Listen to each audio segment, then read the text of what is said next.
published, 1835 EDT, the 8th of May 2018, updated, 426 EDT, the 9th of May 2018. Kidnapper Karen Matthews has insisted she is not Britain's worst mother, because she didn't kill anybody. 10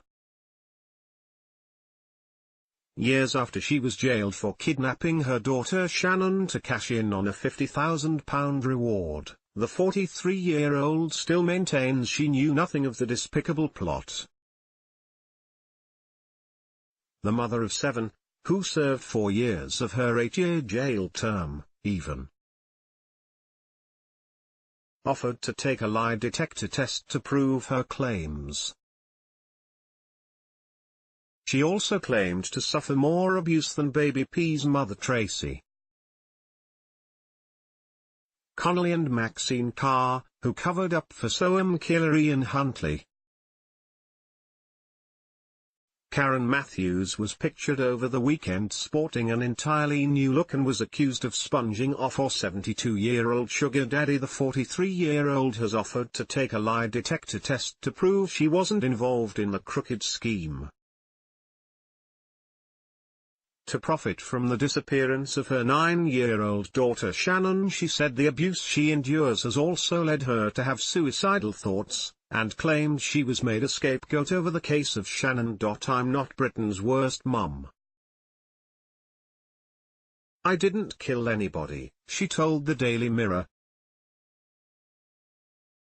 Baby P's mum and Maxine Carr don't get there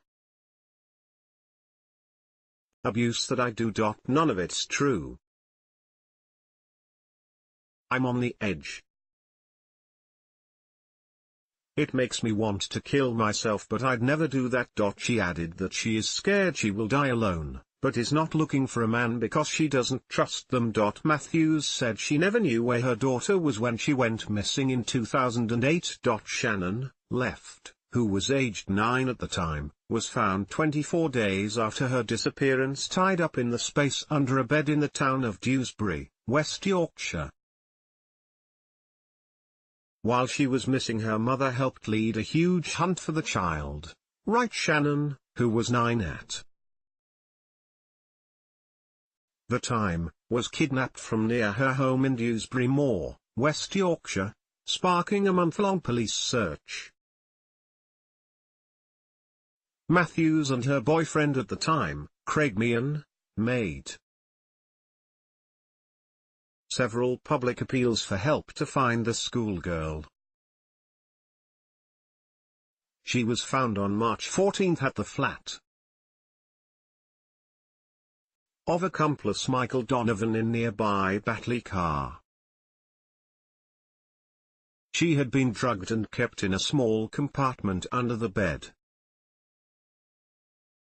Donovan was also found guilty of kidnap and served half of his 8-year sentence.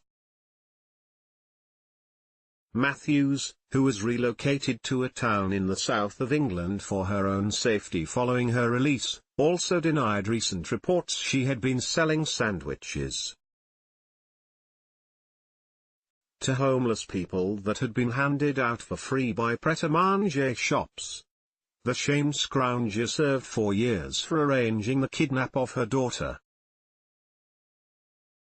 Pictured, a much-changed Karen Matthews pictured left with a new hairstyle, and right after she was arrested in 2012 in a bid to prove she isn't the UK's worst parent, Matthews has broken her 10-year silence. Detectives think Matthews had already settled on the idea of staging a kidnapping after seeing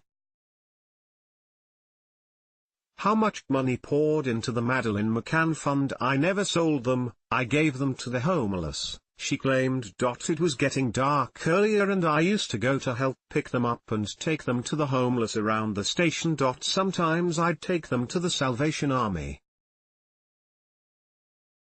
It makes me sick what was said. That's not me. I was doing it out of the goodness of my heart. She said she now volunteers in a Christian charity shop and spends the rest of her time in her one-bed flat with her budgie, Bob, or in various other charity shops hunting for bargains. It was claimed this week she had been showered with gifts by Eric Anderson, 72, a Christian who she met through her volunteer work. It was reported the pensioner had bought her a television for her flat as well as a Samsung smartphone. Pensioner Eric Anderson, 72, is said to be funding lifestyle of shamed Matthews and acting as her sugar daddy. These new photos come days after Matthews was accused of selling food donated to people living on the street. "I'm really proud of getting a job," she said. "It makes me feel like I've achieved something for myself." Matthews also revealed she has now stopped going to church because she was always recognized and given grief, though she does still believe in God. She is currently taking pain medication as she awaits gallstone surgery, and claims her new diet has helped her shed 6 stone. BBC drama The Moorside, about Shannon's kidnap, screened last year and starred Gemma Whelan as Matthews, Sheridan Smith as her best friend Julie Bushby, and Sian Brooke as neighbor Natalie Brown.